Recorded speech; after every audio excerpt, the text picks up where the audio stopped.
The first time Saren saw the future, she was 6 years old. Snow lay thick over the forest that day, muffling the world into a white hush, the kind of silence that makes even wolves hold their breath. Saren had been gathering frostroot for the healers, her small fingers numb despite her fur-lined gloves, when the vision struck. Sharp, sudden, like claws ripping through her skull from the inside out. Fire, blood staining the snow. Her packmates screaming as iron-clad wolves tore through the clearing, their eyes empty of mercy, their jaws hungry for slaughter. Saren collapsed into the snowbank, clutching her head as images that had not yet happened burned themselves into her mind. Her scream shattered the quiet of the winter forest, sending birds fleeing from frost-laden branches. The healers found her hours later, when trembling and incoherent, speaking of death that would come with nightfall. No one believed her, until the raiders came. The Ironpaw clan descended upon their village as the sun bled red across the horizon. Everything Saren had seen came to pass. The fire, the blood, the screams. 23 wolves died that night. 23 souls who might have lived if anyone had listened to a child's warning. When Saren tried to warn them the second time of the sickness that would take the elder's mate, they called her cursed.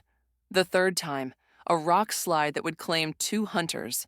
They beat her bloody and locked her in the cold cellar for 3 days. By the fourth time, when she woke screaming about the coming winter famine, they sold her to a traveling merchant for 2 silver coins and a sack of grain. And so Soren learned the truth of prophecy. Nil learned it the way one learns to walk across broken glass. The future does not save you. It only teaches you how to endure the pain before it arrives. Before we begin, if you love dark Lycan kings, forbidden mates, and stories that make your heart ache, like this video, subscribe, and step into the pack, because these stories only get deeper from here. Thornhaven rose from the mountainside like a crown of iron and stone, its towers clawing at the gray sky, as if trying to tear open the heavens themselves. Saren entered its gates in chains, eyes lowered, heart numb from 8 years of learning not to feel. She was Omega now, the lowest designation in the pack hierarchy. Less than servant, less than guard dog. A war captive with no name worth remembering, no voice worth hearing, no future worth considering. The merchant who had purchased her from the traveling slavers yanked the chain, and Saren stumbled forward across the cobblestones. Around her, the fortress bustled with activity. Guards in silver armor, servants carrying linens and food, nobles in fine furs discussing matters she would never be privy to. No one looked at her. No one ever did. The steward, a severe woman named Marta with gray streaking her dark hair, inspected Saren with the same expression one might use when examining a questionable cut of meat. "Scrawny thing," Marta muttered. "Can you work?" Saren nodded, keeping her eyes on the ground. "Can you speak?" "Yes, my lady." "I'm no lady. You'll address me as Steward Marta. You'll work in the kitchens and the lower halls. You do not speak unless spoken to. You do not look the nobles in the eye. You do not enter the upper wings unless explicitly ordered. Break these rules, and you'll find the cells less comfortable than your current accommodations. Understood?" "Yes, Steward Marta." The woman handed her off to another servant, a young man with kind eyes who introduced himself as Tomlin. He led her through a maze of corridors, pointing out the kitchens, the servant quarters, the areas she was forbidden to enter. But Saren barely heard him, because the moment her bare feet had touched the cold stone floor of Thornhaven's great hall, the vision had struck. A wedding ceremony in the courtyard, banners streaming in the wind, a chalice gleaming with dark liquid, wine. No, not wine. Something thicker, something deadly. Arrows drawn in shadow, aimed from the northern tower. A king, tall, dark-haired, eyes like storm clouds, raising the cup to his lips, and then falling, dead before his body hit the ground. Saren had staggered, her breath tearing from her lungs, the chain rattling as she fought to stay upright. "No," she had whispered to the empty air, to the future that cared nothing for her protests. "Not here. Please, not here. But prophecy did not listen. It never did. Now, 3 days later, Saren scrubbed floors in the lower hall, her hands raw and red, while preparations for the royal wedding swirled around her like a storm she could not escape. Tomorrow, Alpha King Kaelin Stormborn would wed Lady Lara of Whitecliff. Tomorrow, if Saren did nothing, he would die, and she had learned long ago what happened when she tried to warn people. Kaelin Stormborn was everything the songs promised, and nothing they dared admit. Oint tall and broad-shouldered, with dark hair that fell just past his collar and eyes the color of thunderclouds before the rain, he moved through Thornhaven's halls with the quiet authority of a man who had earned his crown in blood rather than inheritance. He wore black and silver, the colors of his house, and carried himself with a discipline carved from grief and hardened by betrayal. At 28, he had already survived 2 assassination attempts, a civil war, and the murder of both his parents. Trust, for Kaelin, was a currency more valuable than gold and far more difficult to earn. Marriage to him was not about love. It was strategy, alliance, the continuation of bloodlines and the securing of borders. Lady Lara of Whitecliff was a perfect choice by every political measure. Beautiful, accomplished, and from a powerful northern family whose support could tip the balance of the fragile peace that held the wolf clans together. She smiled at him with practiced grace, said all the right things, played the role of future queen with flawless precision. And yet, Kaelin stood now in his private study, staring out the window at the courtyard where tomorrow's ceremony would take place, and felt nothing. You're brooding again, brother. Kaelin didn't turn at the sound of Aldrich's voice. His younger brother entered the study with his characteristic easy grin, carrying 2 glasses and a bottle of wine. I'm thinking, Kaelin corrected. Same thing, with you. Aldrich poured the wine and pressed a glass into Kaelin's hand.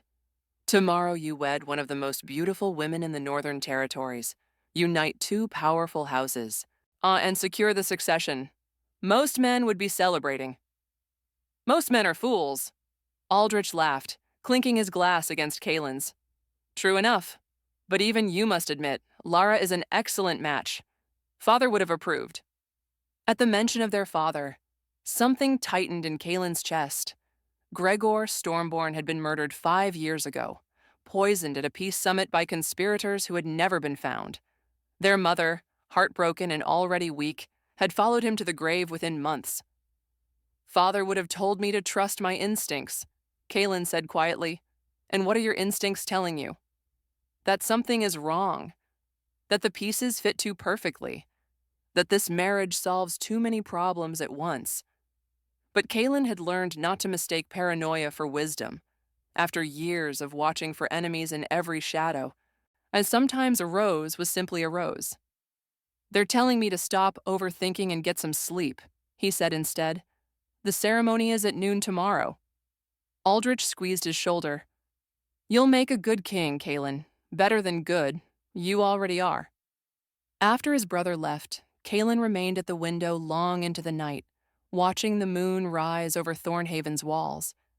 He did not know that in the servant quarters below, a scarred young woman with silver-streaked hair lay awake, her heart hammering with the terrible weight of a choice.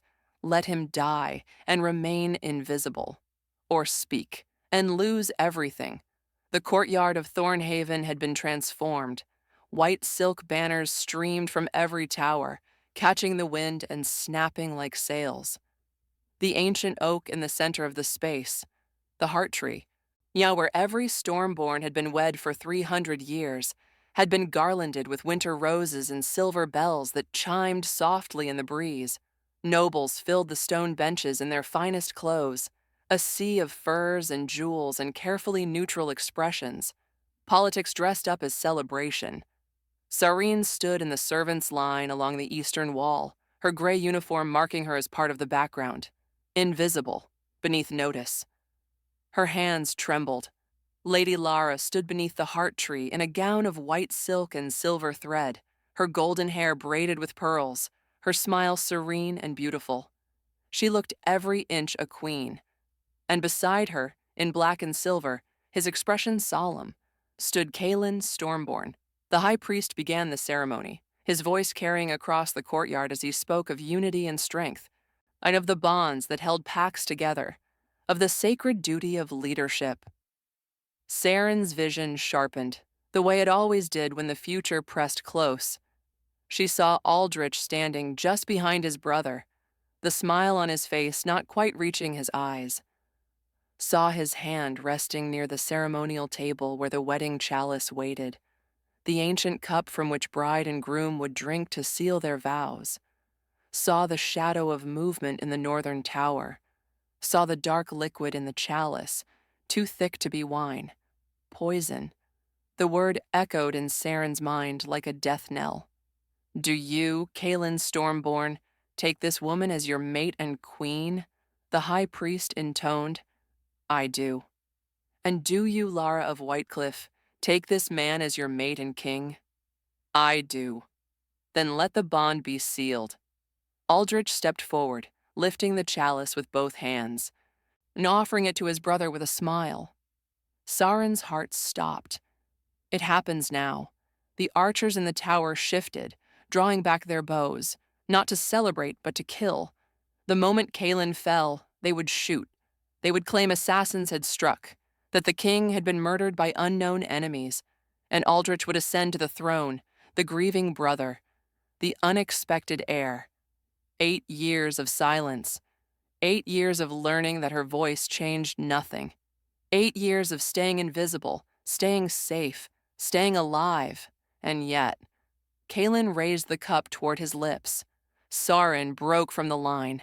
Stop! The word cracked across the courtyard like thunder, sharp enough to make everyone freeze. Gasps rippled through the assembled nobles. Guards surged forward, hands moving to weapons. The high priest faltered mid-blessing, and every eye in Thornhaven turned to stare at the ragged Omega girl who had dared to interrupt a royal wedding. Saren's legs shook, but she forced herself forward, forcing the words past the terror that threatened to choke her. The cup is poisoned, she shouted, her voice raw but clear. He will die if you drink it. My lord, please. The cup is poisoned. Silence fell like a blade. Kalen slowly lowered the chalice, his storm-gray eyes locking onto Saren's face. Their gazes met, and for the first time in 8 years, someone truly saw her. Not an Omega, not a servant, not a broken thing to be ignored. A person, a warning, a chance. The world held its breath. Seize her, Aldrich commanded, his voice sharp with what might have been fear or fury or both. She's mad. A disturbed servant trying to... Wait. Kalen's single word cut through the chaos like a knife. He handed the chalice to the nearest guard. Test it. Brother, this is ridiculous, Aldrich protested. You can't possibly... Test it. The guard carried the cup to the high priest, who produced a small vial from his robes. Truth silver, a substance that turned black in the presence of poison. 3 drops fell into the wine. The liquid turned black as midnight. Screams erupted. Nobles scattered. Guards drew weapons, searching for threats in every shadow. And in the northern tower, 3 archers dropped their bows and ran. Kalen's face had gone pale, his expression carved from stone. He turned to Saren, who stood frozen, guards closing in around her. How did you know? He demanded. Before Saren could answer, Aldrich's hand flew to his sword. She's part of the conspiracy. She must be... How else would she know unless... Take her to the cells, Kalen ordered, his eyes never leaving Saren's face. Gently. She's not to be harmed. Then, turning to his brother with an expression Saren couldn't read. And find those archers. I want answers. As the guards led her away, Saren looked back once. Kalen stood in the center of the chaos, the poisoned chalice at his feet, his wedding interrupted, his trust shattered, but alive. Still alive. For now, that was enough. The cells beneath Thornhaven were exactly as Saren had expected them to be. Cold, dark, and carved from unforgiving stone. Iron manacles closed around her wrists, the metal biting into skin already scarred from years of other chains. She sat on the stone bench that served as a bed and waited for what she knew would come. An execution, most likely. Or perhaps torture first, to extract a confession about conspirators she didn't know, plots she wasn't part of. She had saved the king's life. History suggested that wouldn't matter. Hours passed. The light filtering through the high window shifted from gray to darker gray as evening approached. Saren's stomach cramped with hunger, but she was accustomed to that. She closed her eyes and tried not to think about the future pressing against her consciousness like a weight. Then, boots echoed down the corridor, heavy, measured, not a guard's careless stride, but something more deliberate. Saren looked up as Kaelin's Stormborn stepped into the torchlight outside her cell. He was alone. No guards, no witnesses. He'd removed the ceremonial wedding clothes and now wore simple black, for though the crown, a circlet of silver and obsidian, still rested on his dark hair. They studied each other in silence. Up close, Serene could see the details the distance had hidden. The old scar cutting through his left eyebrow, the shadows beneath his eyes that spoke of too many sleepless nights, the tension in his jaw that suggested he was holding back a storm of questions. "The archers are dead," Kaelin said finally, his voice low and rough. "Poison pills. They bit down before we could take them alive." Saren nodded slowly. She had suspected as much. The cup was poisoned with nightshade and wolfsbane, a dose large enough to kill within minutes. He paused. "You saved my life." "Yes." "Why?" The question hung in the cold air between them. Saren met his gaze, searching for any sign that he would dismiss her as the others had. So that he would call her mad, cursed, broken. Instead, she saw only intensity, intelligence, and beneath it all, a desperate need to understand. "Because I saw your death," Saren answered quietly. "I saw you drink from that cup and fall. I saw the archers loose their arrows into the crowd, creating chaos. I saw your brother step over your body to claim the throne." Kaelin's expression didn't change, but something flickered in his eyes. "You're a seer." "I don't know what I am. I only know that sometimes I see things that haven't happened yet. And most of the time, no one believes me until it's too late." "How long have you had this gift?" "Since I was 6 years old. My pack called it a curse." "Where is your pack now?" "Dead, scattered, sold. I don't know." Saren's voice remained flat, emotionless. While she'd learned long ago that feeling the loss only made it worse. "I was traded between merchants for 8 years before I ended up here." Kaelin was quiet for a long moment, his gaze never leaving her face. Serene had the strange sensation of being truly seen, not as an omega, not as a servant, but as a complete person whose words might actually carry weight. It was terrifying. "My mother was named Aira," Kaelin said suddenly, his voice softer now. "She died 5 years ago, but before that she used to tell me about the old gifts. Seers, dreamwalkers, those who could touch the threads of fate." He leaned closer to the bars. "She said they were dying out, that the gift was fading from the bloodlines." "Perhaps that's for the best," Saren murmured. "Like the future is a heavy thing to carry." "Heavy enough to risk your life for a king you'd never met?" The question caught her off guard. Saren looked down at her chained hands, at the scars that crossed her wrists like white ribbons. "I've tried staying silent before," she said finally. "I've tried letting the visions pass, letting fate unfold as it will. It never sits right. The dead haunt me either way, whether I warned them and they ignored me, or whether I said nothing and watched them fall." Kaelin studied her for another long moment. Then, to her shock, he drew a key from his belt and unlocked the cell door. "What are you doing?" Saren asked, tensing. "What I should have done years ago with others who tried to warn me." He opened the door but didn't enter. "I'm listening. Tell me everything you saw, every detail. Now leave nothing out."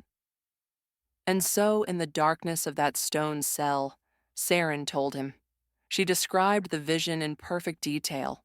Aldrich's hand brushing the chalice, the liquid's unnatural thickness, the positioning of the archers, the timing of their attack. She told him about seeing Lara's smile never wavering even as Kaelin fell, about the chaos that would have followed, about Aldrich's coronation 3 days later. Kaelin listened without interrupting, his expression growing darker with each revelation. "My brother," he said when she finished, and the words sounded like broken glass. "My own brother." "I cannot prove it," Surian admitted. "I can only tell you what I saw, what I see." She hesitated. "My visions are not always clear about the why, only the what. But the threads, they pointed to him. Aldrich has been by my side since our parents died. He's been my closest advisor, my trusted friend." Kaelin's hands clenched into fists. "If you're wrong, then execute me. I'm already in chains. What's one more death?" Saren's voice remained steady. "But if I'm right, and you ignore this warning, you'll be dead within the month. The wedding was just the first attempt. There will be others." The truth of it settled between them like snow. Finally, Kaelin stepped back. "You'll remain here tonight, not as a prisoner, but for your own protection. Until I know who I can trust, you're safer behind these bars than anywhere else in Thornhaven." He turned to leave, then paused. "What's your name?" "Saren." "Saren." He tested the word, then nodded. "No, my mother used to say that seers were the gods' gift to those wise enough to listen. I haven't been listening for a long time. That changes now." After he left, Saren sat in the darkness, her heart pounding. For the first time in 8 years, someone had listened. For the first time in her life, that might actually matter. Aldrich played his role perfectly. When Kaelin confronted him the next morning in the war room, with 4 trusted guards standing witness, Aldrich's shock appeared genuine. His outrage seemed real. His protestations of innocence rang with the wounded tone of a brother betrayed. "You're listening to a mad Omega over me?" Aldrich demanded, his face flushed. "Kaelin, think about what you're saying. I'm your brother, like your blood. And you stood to gain everything from my death. So does every noble in the court who wants the throne. So does Lara's family, who would have had their daughter crowned queen to a grieving realm." Aldrich slammed his palm on the table. "This girl appears out of nowhere, interrupts your wedding with some wild claim, and you immediately assume I'm a traitor? Where's your proof?" "The poison was real," Kaelin said coldly. "Yes, and it's far more likely that she was part of the plot, that she knew about the poison because she helped plan it, and she only spoke up at the last moment to appear heroic." Aldrich's voice dropped, becoming almost gentle. "Brother, I understand you're shaken. Someone tried to kill you, but accusing me based on the ravings of a seer, do you even hear yourself?" Kaelin's jaw tightened. "Seers are rare, but they're real. Mother believed in them. Mother believed in a lot of things. She also believed that Father's murderers would be found, and 5 years later, we still have no answers." Aldrich moved closer, his expression earnest. "I loved them too. I want justice too. But paranoia isn't justice. It's poison of a different kind." The words were perfect, calculated to appeal to Kaelin's reason, to his grief, to his desire for truth. And yet, Kaelin had learned to watch for the small things, the tells that people didn't know they revealed. And when Aldrich spoke of their parents' deaths, his eyes had flickered, just for an instant, toward the window. The same window that overlooked the northern tower, where the archers had waited. "You're right," Kaelin said slowly, watching his brother relax. "I may be letting paranoia cloud my judgment, though the seer will remain in custody while we investigate further. In the meantime, I'm postponing the wedding indefinitely." "A wise choice. Lara will understand." "And Aldrich?" Kaelin's voice hardened. "Until we find the conspirators, I'm changing the security protocols. New guards, new routines, new food tasters. I trust you'll have no objection to drinking from every cup before I do." For just a heartbeat, something cold flashed across Aldrich's face. Then the smile returned, warm and brotherly. "Of course not. Whatever makes you feel safe, brother." After Aldrich left, Ronan, captain of the guard and one of the few men Kaelin trusted completely, stepped forward from his position by the door. "He's lying," Ronan said flatly. "I've known him since he was a boy. That wasn't the face of an innocent man." "No," Kaelin agreed, "but we need proof. Real proof, not just instinct and a seer's vision." He moved to the window, looking down at the courtyard where yesterday he'd almost died. "Double the watch on Aldrich. Discreet surveillance. I want to know everywhere he goes, everyone he speaks to. And the girl? Bring her to my study. Privately." Ronan raised an eyebrow but nodded. "As you command, my king."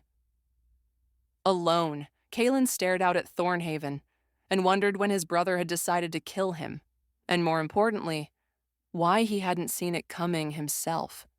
They brought Saren to Kaelin's study an hour later. It was nothing like the Cold War room or the dungeon cells. Books lined the walls from floor to ceiling, their spines worn from use. A fire crackled in the hearth, driving back the chill. Maps covered the large desk, marked with notes in Kaelin's own hand.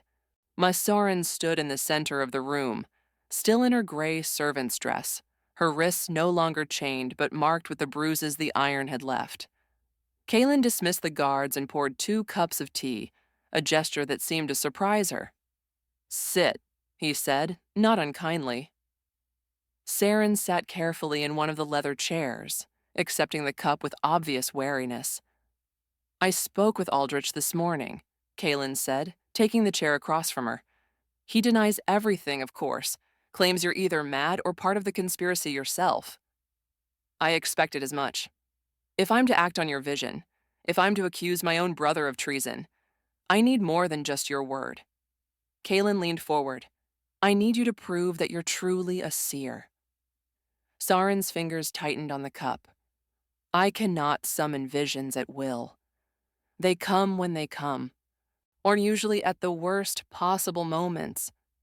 Then tell me something you couldn't possibly know, something that would prove your gift is real." The request hung in the air between them. Saren closed her eyes, reaching for the threads of the past and future that sometimes tangled in her mind. Most seers she'd learned from the few stories she'd heard could control their gift to some degree, focus it, direct it. Saren had never been able to do that. Her visions came like storms, sudden, violent, and impossible to command. But sometimes, if she touched an object or a person, fragments would come, echoes of what had been or what might be. "May I?" she asked, gesturing toward Kaelin's hand.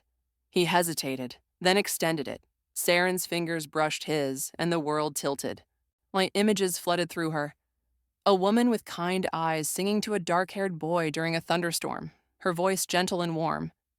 A younger Kaelin, perhaps 14, standing over a training dummy, tears streaming down his face as he practiced sword forms again and again, driving away grief with exhaustion. A secret passage behind the throne room tapestry used by kings for 3 generations. A letter, hidden in a locked drawer, written in a woman's hand. "My dearest Kaelin, I fear I will not see spring again. Promise me you'll find someone to trust. Promise me you won't let the crown make you forget how to love." Saren gasped and pulled her hand back, trembling. Kaelin stared at her, his face pale. "What did you see?" "Your mother," Saren whispered. "Aira. She sang to you during storms. You were afraid of thunder as a child, and she would hold you and sing until you fell asleep." She met his eyes. The song was about a silver wolf who ran with the moon, and she changed the words each time, so that you were the wolf, running through different adventures. Kaelin's cup slipped from his fingers, shattering on the floor.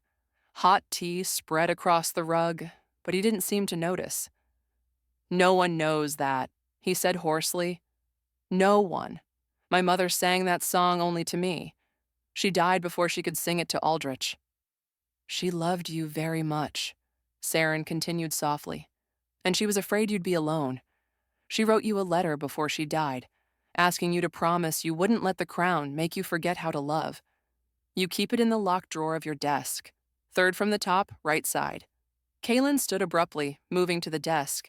His hand shook as he produced a key from the chain around his neck and unlocked the drawer.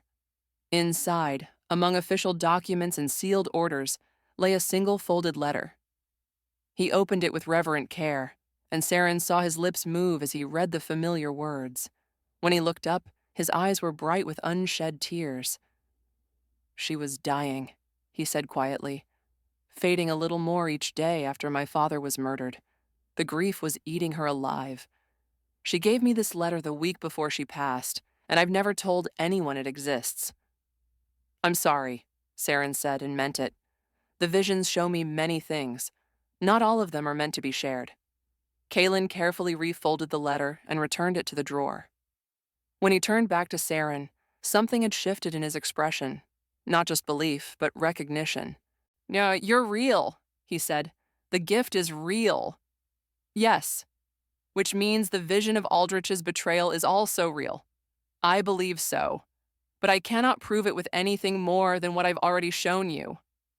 Kalen paced to the window, his mind clearly racing.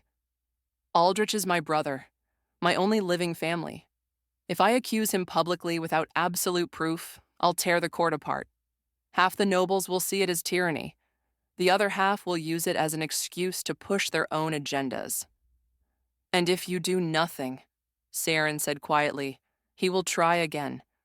The vision was clear about that. Your death at the wedding was meant to look like an assassination by outside enemies. When that failed, he'll find another way. Then we need to catch him in the act. Kalen turned back to her, his expression hardening into something decisive. Can you see when the next attempt will be?" Saren closed her eyes, reaching for the threads of future possibility. Images flickered. A dinner, wine, Aldrich's hand steady as he pours. Kalen's guards distracted by a fire in the eastern wing, her eyes snapped open. 3 days from now, a private dinner between you and your brother. He'll poison your wine while your guards are responding to a fire he's arranged as a distraction. Then we have 3 days to prepare. Kalen's voice took on the tone of a commander planning a campaign. And we're going to need your help. My help? Your visions may be the only advantage we have. Will you stand with me, Saren? Help me catch a traitor and save this kingdom? Saren looked at him. This king who had listened when no one else would, who believed when belief should have been impossible. When she thought of all the times she'd been beaten, sold, silenced for trying to save lives, and she thought of the future pressing against her consciousness, heavy with possibility. "Yes," she said, "I'll help you." Kalen extended his hand.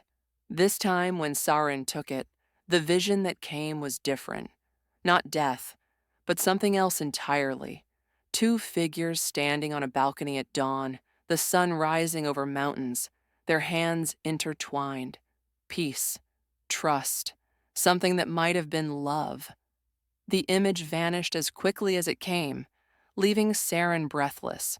If Kalen noticed her reaction, he didn't comment on it.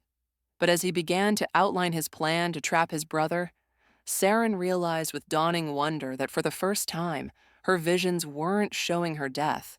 They were showing her a future worth fighting for. And the vision came at dawn on the second day.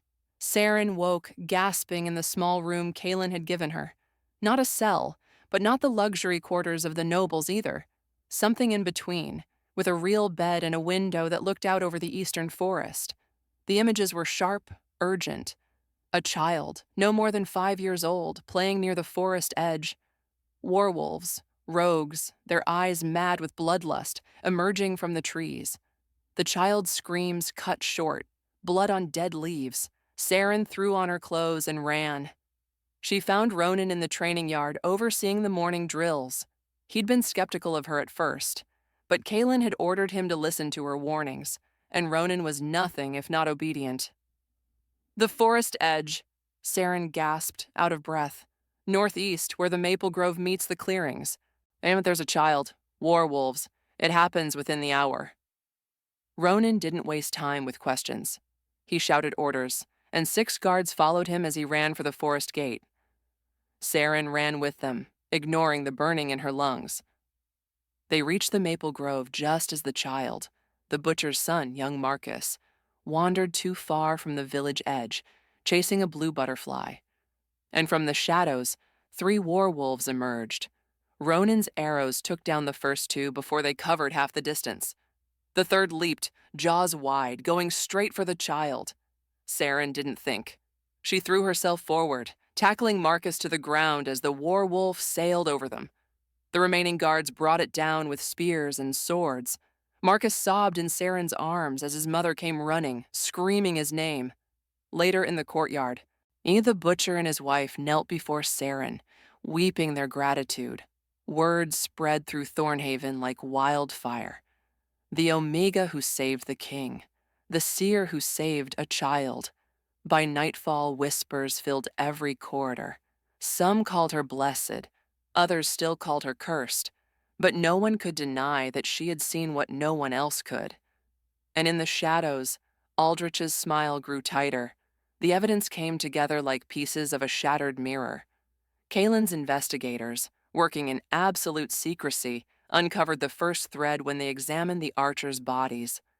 Each man bore a tattoo, a broken crown, the symbol of the Shadowpaw rebellion that had tried to overthrow Kaelin's father years ago. But the Shadowpaw had been destroyed, scattered, their leaders executed, unless someone had rebuilt them in secret. Ronan brought the next piece. Financial records showing that Aldrich had been withdrawing large sums from his personal accounts over the past 2 years. Always in small amounts, always untraceable. Then came the interrogation of the tower guards who had been on duty during the wedding.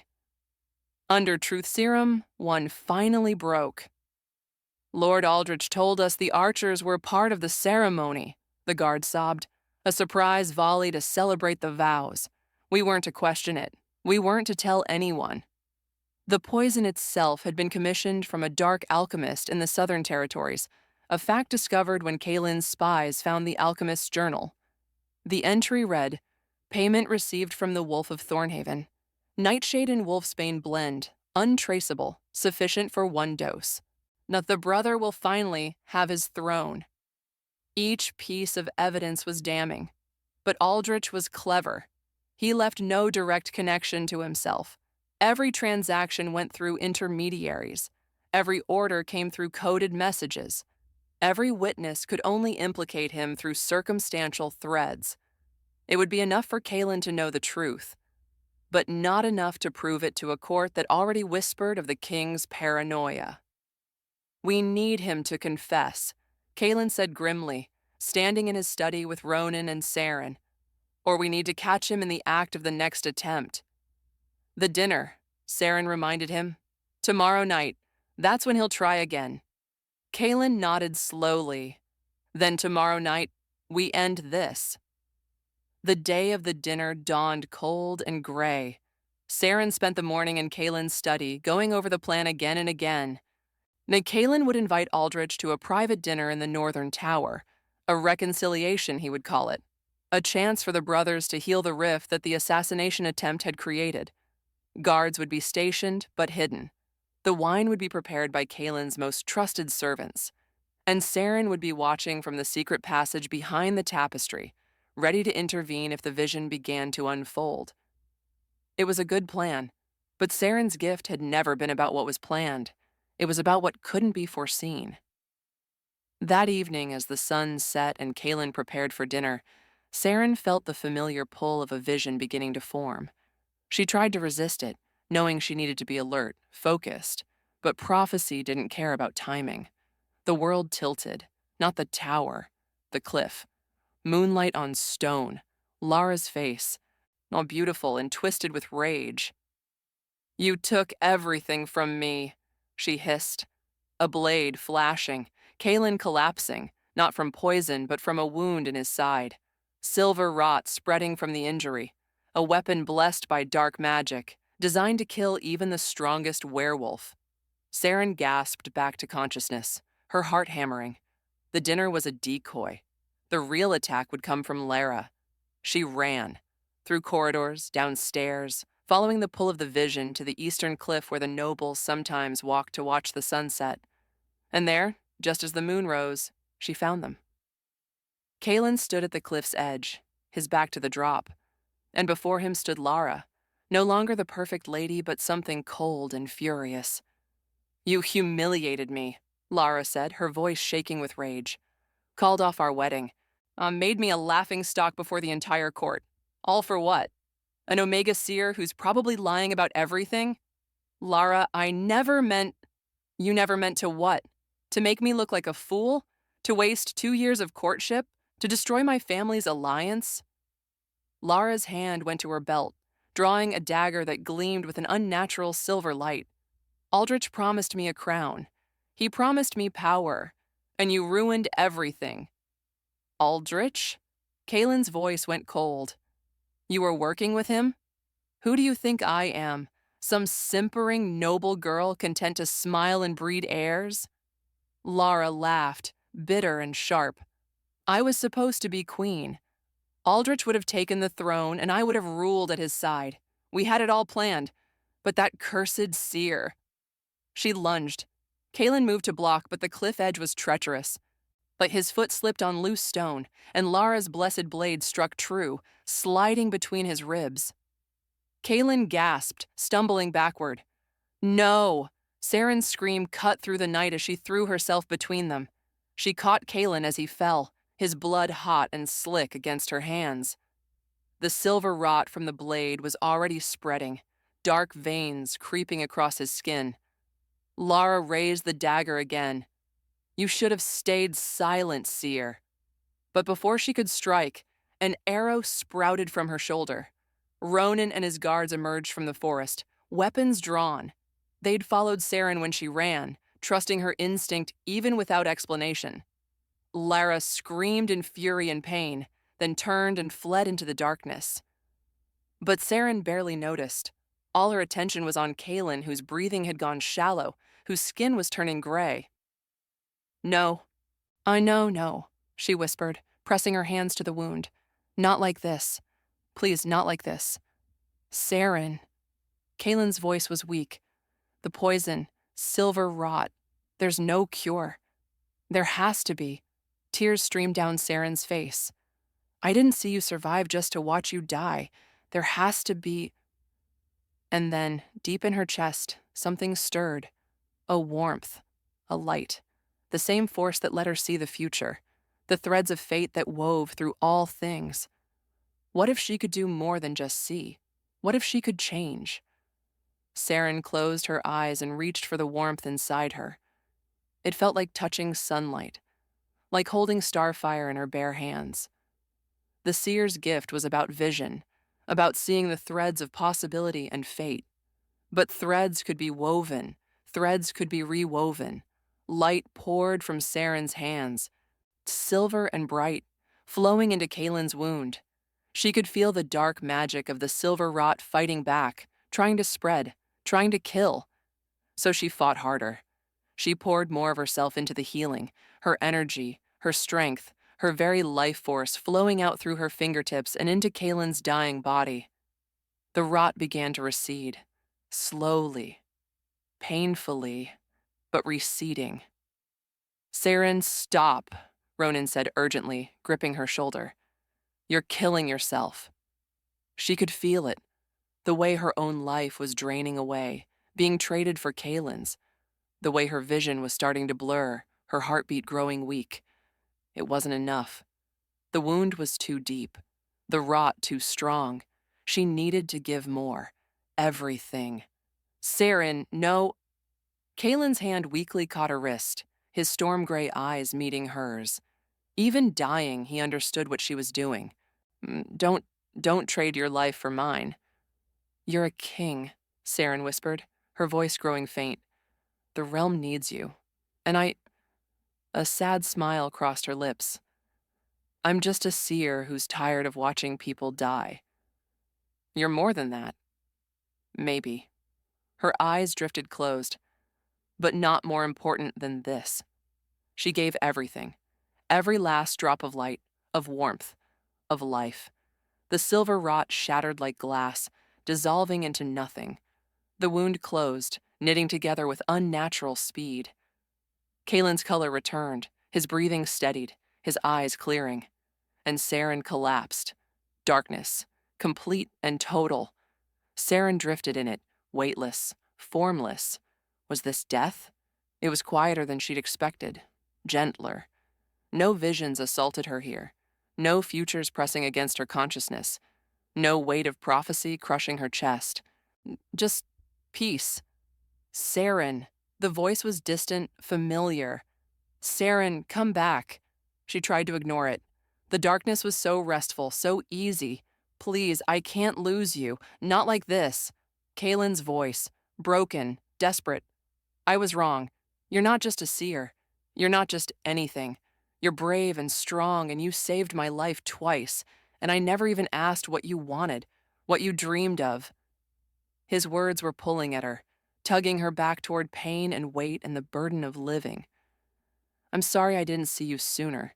I'm sorry I let you carry this alone. But please, Saren, please come back. Let me see you, really see you, the way you've seen me. Something warm touched her hand in the darkness.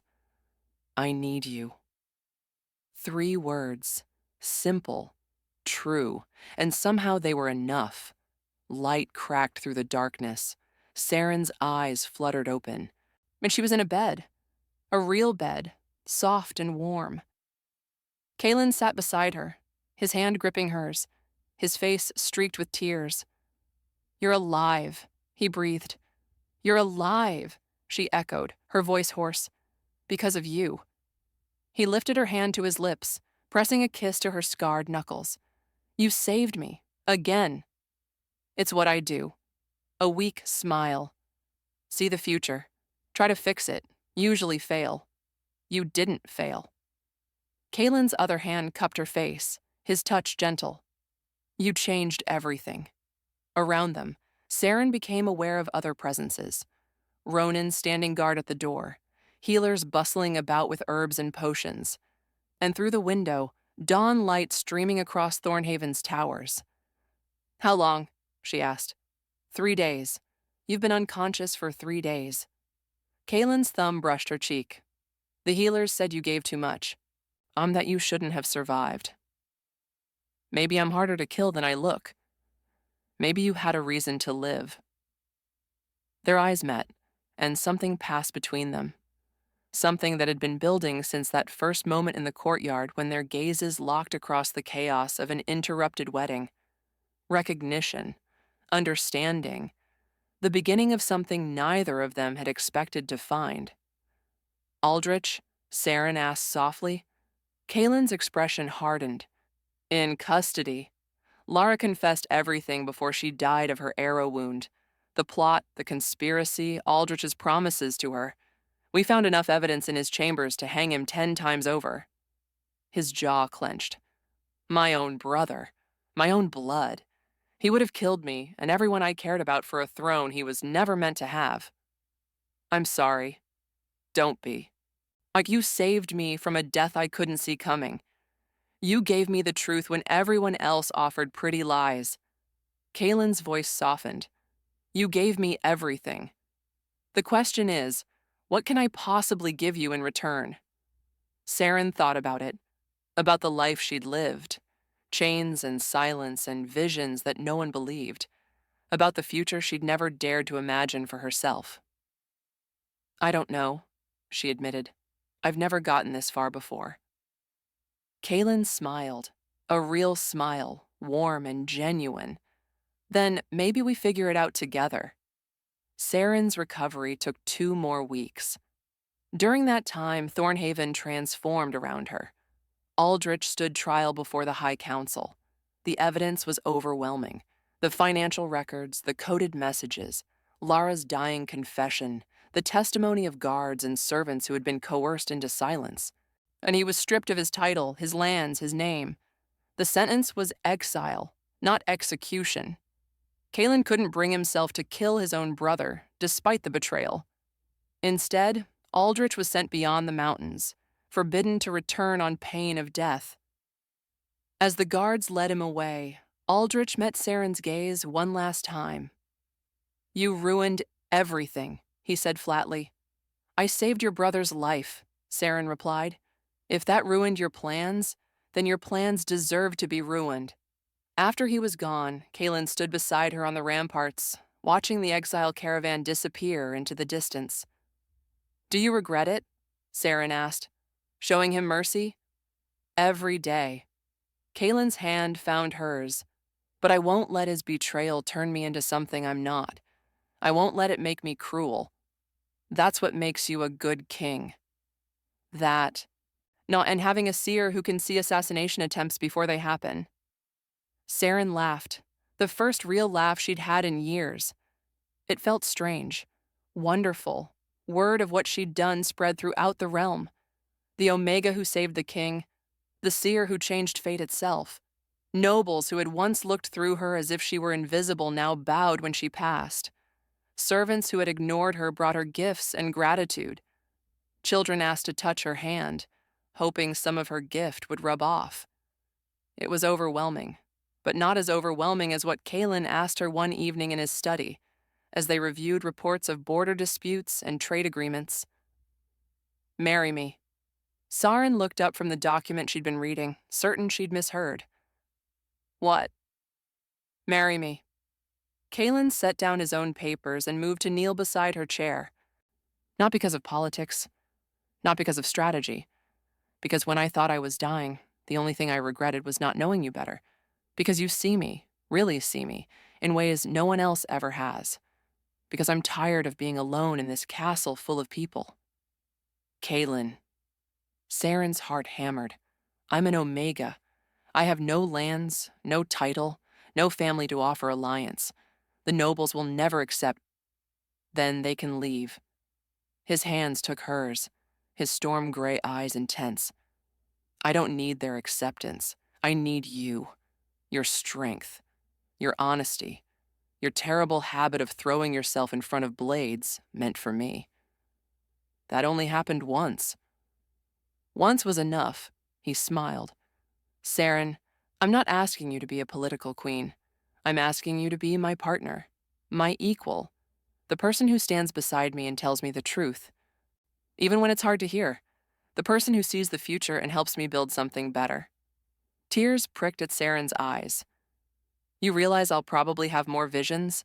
That I'll see terrible things and have to warn you about them at the worst possible times? I'm counting on it.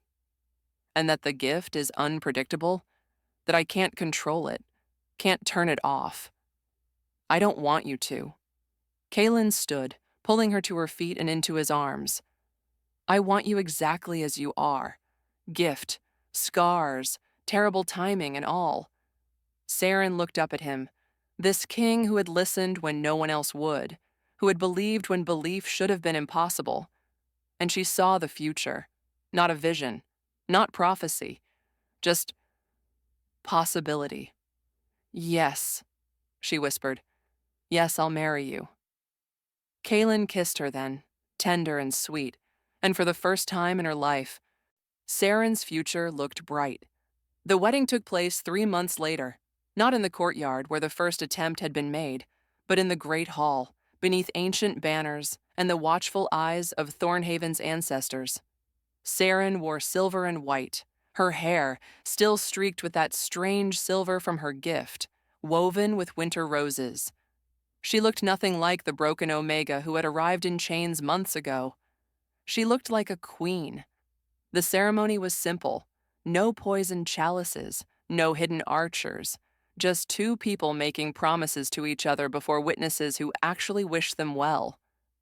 When Kaelin placed the crown on her head, a circlet of silver set with moonstones, the crowd erupted in cheers.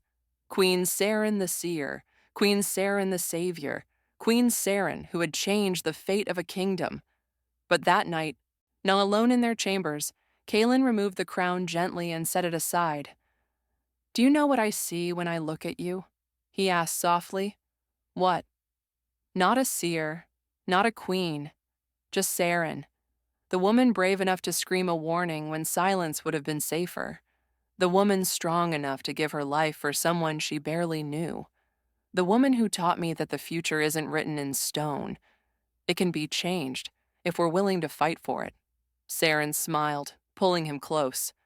I'm still going to have visions at inconvenient times. I know. And some of them are going to be about terrible things that might happen. I know. And you'll have to listen to me, even when it sounds impossible. Always.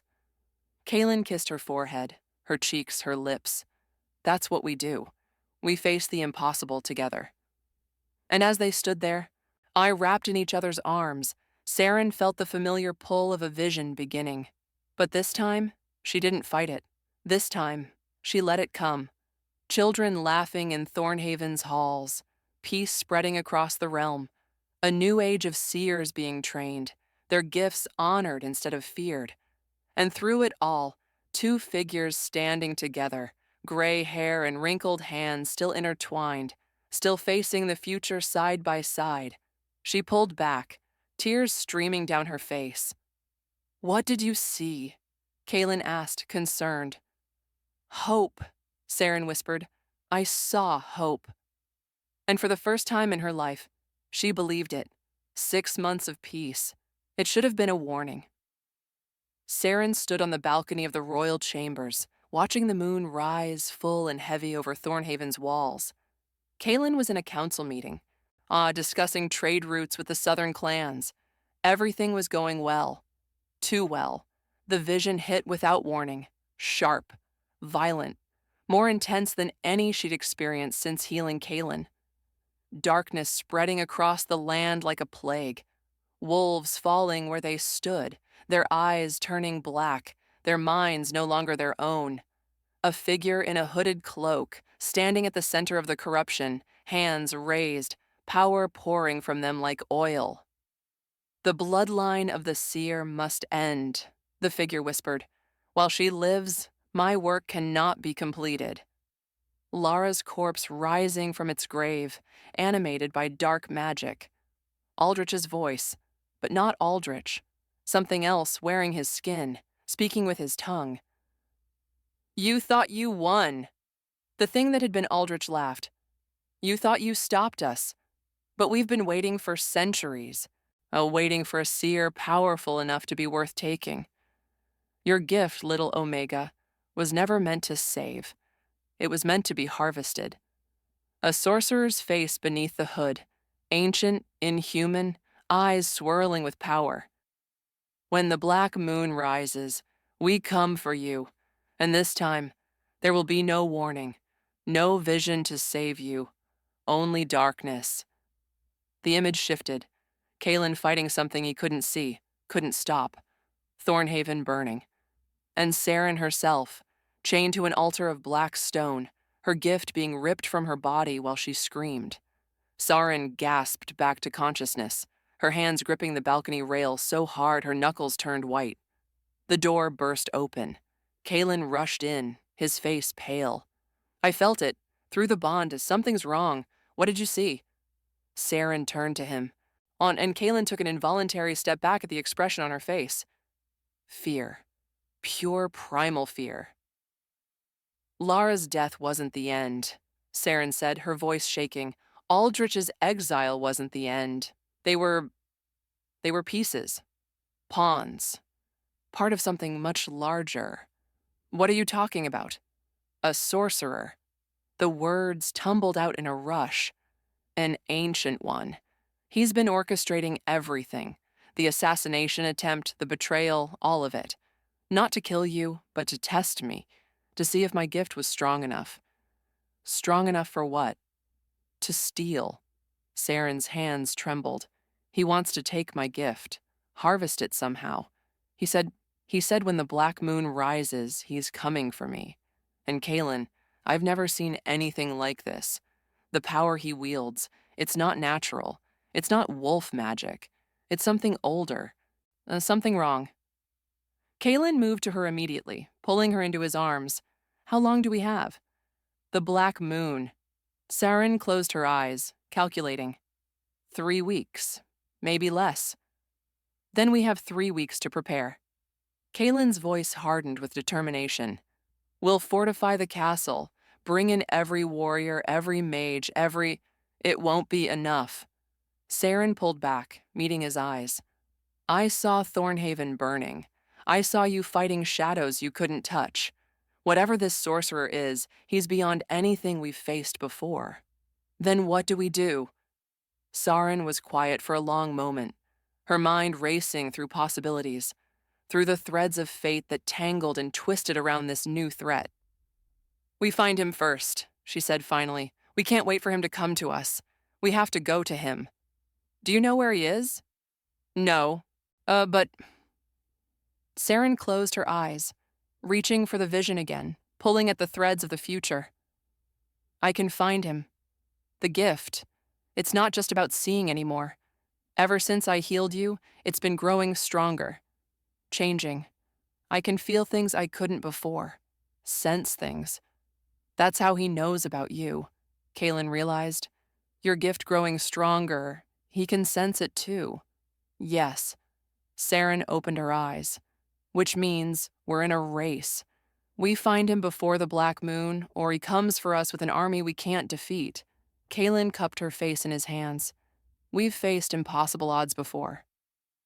This is different. I know. He kissed her forehead. But we're different too. We're not the broken Omega and the isolated king anymore. We're partners. We're fighters. And we're not alone. As if summoned by his words, the door opened again. Ronan stood there, his expression grim. My king, my queen. Riders just arrived from the border. The southern patrols have gone silent. All of them. And the few scouts who returned... He hesitated. They're speaking of shadows that move like wolves, of pack members turning on each other with blackened eyes. Saren and Kaylin exchanged a look. It's already starting, Saren whispered. He's not waiting for the Black Moon. He's testing his power now. Then we move tonight, Kaylin decided. He turned to Ronan. Gather the war council, every warrior we trust, every mage who can fight. We're taking the battle to the enemy. After Ronan left, Saren moved to the weapons chest and began pulling out her gear. The leather armor Kaylin had commissioned for her, the blessed daggers that could cut through dark magic. No, there's something else, she said quietly. In the vision, the sorcerer said my bloodline had to end, not just me. My bloodline. Kaylin went very still. You're pregnant. It wasn't a question. Saren turned to face him, her hand moving unconsciously to her stomach. I wasn't sure. I was going to tell you after the council meeting tomorrow, when I'd confirmed it with the healers. But now everything's changed. Kaylin crossed to her in 3 strides, pulling her close. You're carrying our child, an heir, a seer's child. Which makes me an even bigger target. Saren's voice cracked. Kaylin, if he gets his hands on me, it's not just my gift at risk. It's our child's future, the future of all seers. Then we make sure he doesn't get his hands on you. Kaylin's eyes blazed with protective fury. Whatever it takes, whatever we have to sacrifice, we protect you and our child. That's the priority. No. Saren pushed back, her own eyes hardening. The priority is stopping him before he spreads this corruption across the entire realm, before he turns every wolf against their own kind, before he burns the world down looking for seer blood. Saren, I didn't spend my whole life seeing the future just to hide from it now. Her voice rang with steel. This is what I was meant to do. Why my gift has been growing. I'm supposed to face him. I saw that too. You saw yourself chained to an altar. I saw a possible future. Not the only one. Saren took his hands. I've spent my entire life being told my gift was a curse. That seers were dangerous, unnatural, something to be feared and sold. But what if we're meant to be the shield? And what if this gift was given to my bloodline specifically to stop threats like this? That's a hell of a burden to carry. I've been carrying burdens my whole life. A fierce smile crossed her face. At least this time, I'm not carrying it alone. Kaylin pulled her close again, and they stood there in the moonlight, two people who had found each other against all odds, now facing a darkness neither of them fully understood. "We fight together," Kaelin said finally. "We face this sorcerer together. We protect our child and our realm together. No matter what the visions show, we change fate the way we've been doing all along." "Together," Siren agreed. A knock at the door. The War Council was ready. As they walked toward the council chamber, Siren felt another tremor of vision. The sorcerer's face, clearer now, a name. He whispered through centuries. Malakar the Undying. And beneath it all, a truth that made her blood run cold. He had known about her since she was 6 years old, had orchestrated her suffering, her sail, her journey to Thornhaven. Everything had been designed to make her gift grow through pain and survival. She wasn't just his target. She was his creation. Saren stumbled, and Kaelin caught her. "What is it?" She looked up at him, and in his storm-gray eyes, she found her anchor, her truth. "I'll tell you in the council meeting," she said. "Everyone needs to hear this." They entered the chamber together, hand in hand. Around the table sat the wolves who would fight beside them. Ronan, fierce and loyal. Marta, the steward who had become an unlikely ally. The pack elders who had finally learned to trust a seer's word. Now warriors and mages and strategists, all looking to their king and queen for guidance. Kaelin sat at the head of the table, and Saren stood beside him. Not behind, not below, but beside, as equals, as partners, as the only hope their realm had against the darkness rising in the south. 3 weeks, Kaelin announced, his voice carrying the weight of command. "We have 3 weeks to find an ancient sorcerer named Malakar the Undying and stop him from destroying everything we've built. Queen Saren has seen what's coming. Now we're going to hear her warning, and this time..." His eyes swept the room, daring anyone to object. "We're all going to listen."